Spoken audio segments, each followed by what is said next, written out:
Welcome back to the Plays with Cars YouTube channel and another episode of Project Audi. We are here with Uno for some maintenance. I've been driving Uno with the for sale sign, trying to get her out of here, and had a couple little things happen that we need to take care of. So, first of all, the rear view mirror has never been on the windshield, which isn't a big deal because the windshield's cracked anyway and it needs a new windshield. But because the sensors and stuff don't work without it, I tried to put it on and it didn't quite work. This thing weighs a zillion pounds, so I was going to put that back in the car so I didn't forget to give it to the next person. But the big thing is, I had an oil light come on and a check engine light come on. Now, I've had the check engine light come on before, I've scanned it, and every time I've scanned it, it's Overboost. The previous owner has installed a little device in the vacuum lines for the turbocharger to let it get just a couple more pounds of boost than factory. I think it was like 14 or 15 factory, and this one does 17 now, and it's like a super common deal for these cars to do. It doesn't hurt them at all or anything like that, but it does occasionally make that overboost come on. The other thing is it said it was a tiny bit low on oil, so we got some oil to put in it. This is the oil that came with the car, so I know it's the oil that is currently in the car. So we're going to add that, and then we're going to get the little dongle out and check the... Okay, check this out. So when you pop the hood on the Audi, this little thing pops out of the second ring. It took me a little bit to figure that out when I first got the car, to be honest with you. Oh, you can tell it's spring. The trees are doing their thing. All right, let's see if I can do this while holding a camera. Let's see. Okay, we need to set up a... I don't know if that works or not. I think that does. Hopefully you guys can see that. Okay.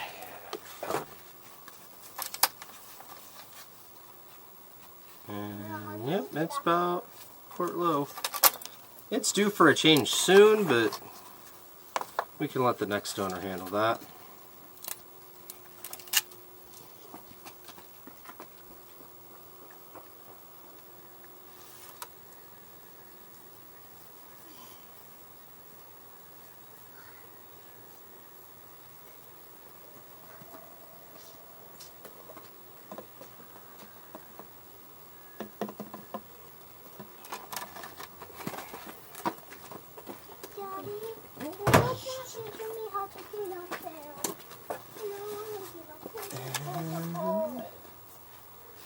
Right on the money now.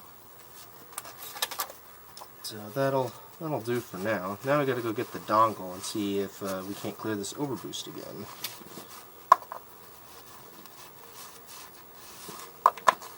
Alright.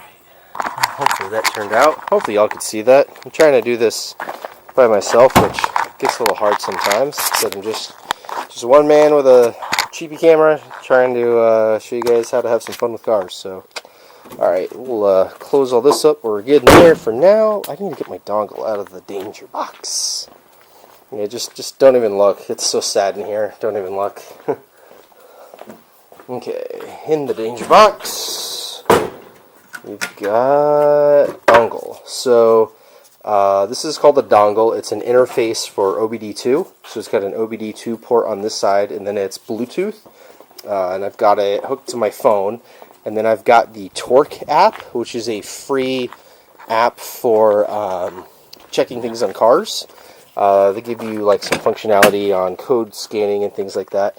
But I've got the paid for version. And again, I've got nothing to do with these guys. I'm not sponsored or anything like that. I spent my own money on it.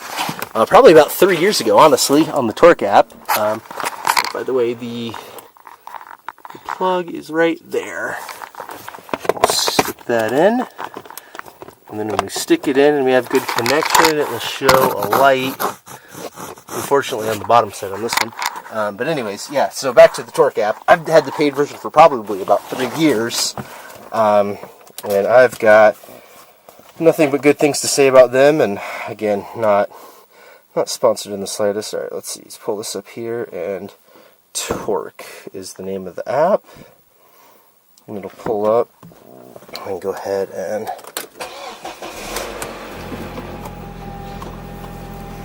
If everything is good with the car, the oil light will be off now.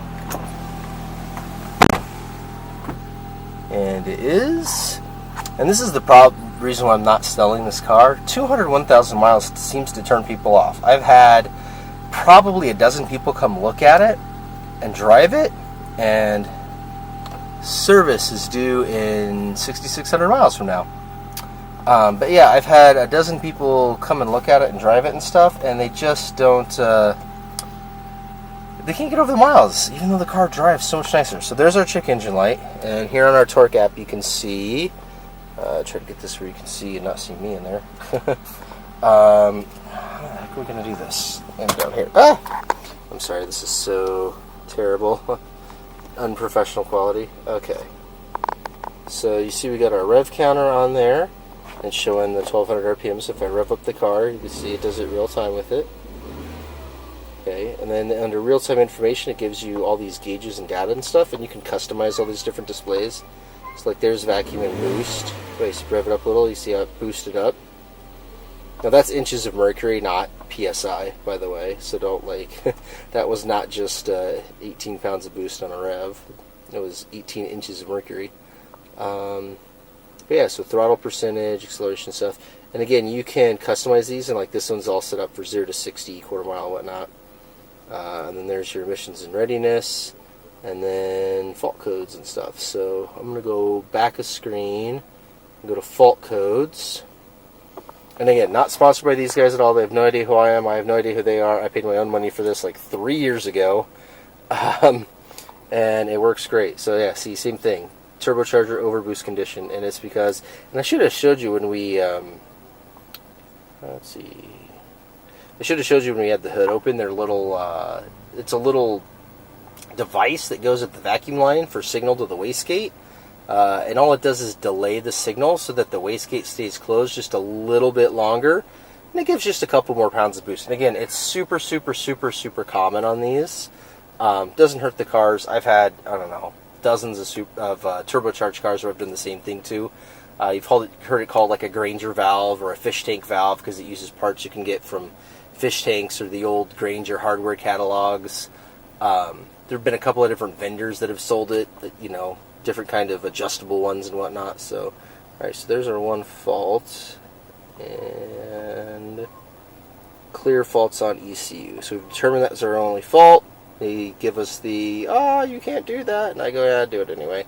And clear the fault code. Now you can see we don't have a check engine light anymore. And I have told this to everybody that's looked at the car, that it will occasionally set that off, and that's what it is. And I'm happy to show them the logs on this to go with it. So, but again, this is an enthusiast car. You're gonna sell it to an enthusiast, and enthusiasts are gonna be familiar with that kind of stuff and probably do it if they hadn't already. But yeah, that's the only thing aftermarket done to this car besides the. I think the headlight bulbs are a little different. It's factory HIDs in this car, and you put like better ones in. They're not eBay ones or anything like that. They're like a Philips one that's like a little bit nicer lighting and like just lasts longer. And then the fog lights, he put in the real, the yellow film and the right temperature fog lights to make them work actually in fog. And I have had one foggy day with this, and they worked fantastic. So that was super, super cool. But yeah, this is. We've got all of our little maintenance done, and you can see this thing's still like in really, really, really good shape in here for 201,000 miles. I can't believe I'm having a hard time selling it. I mean, again, we were going to buy this car just for us and keep it, but the white car ended up coming up, and we called the guy's bluff on that, so we saved a ton of money on that car. But yeah, I'd hate to be stuck with this one, but I might. Ooh. I was going to say my butt's getting warm, but it's the seat heaters, and they work really well in this car. I love the seat heaters in this. I've kind of threatened that if I can't get my money back out of this thing, I'm just going to drive the wheels off of it and keep it and keep the miles off the Mazda 5. So who knows? Maybe we'll end up keeping Uno here. But that's all I had for an update on it. I wanted to kind of share what was going on with it. All the trades that we were talking about fell through. The guy with the Javelin ended up being a flake. And then supposedly sold the car to a guy in Arizona, but it's still on Craigslist, so who knows. And then the guy with the Porsche ended up being not very truthful. He was adding 100,000 miles to the car. I'm actually personal friends with the previous owner of the car.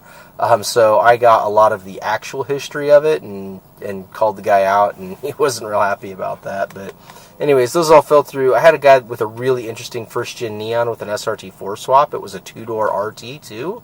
99, which would have been really cool, but he didn't do the swap. He didn't know who did. The car looked kind of hack and slash, and frankly, I need the money. I don't need any more cars right now, which is why the Bronco project is for sale too. So yeah, I passed on that one. So yeah, we're still trying to sell it. We're still trying to see what's going on. I had to put a little bit more money in it with the tags and all that stuff. So I mean, all else fails, I'll just keep it and drive it for a year, and then I won't feel so bad selling it for less if I get some driving time out of it. So, anyways, we'll see. That is all for this episode of Project Audi. We're trying to get Uno out of here so we can focus on DOS and show you guys all the cool stuff on that one. But yeah, more videos are coming. Until next time.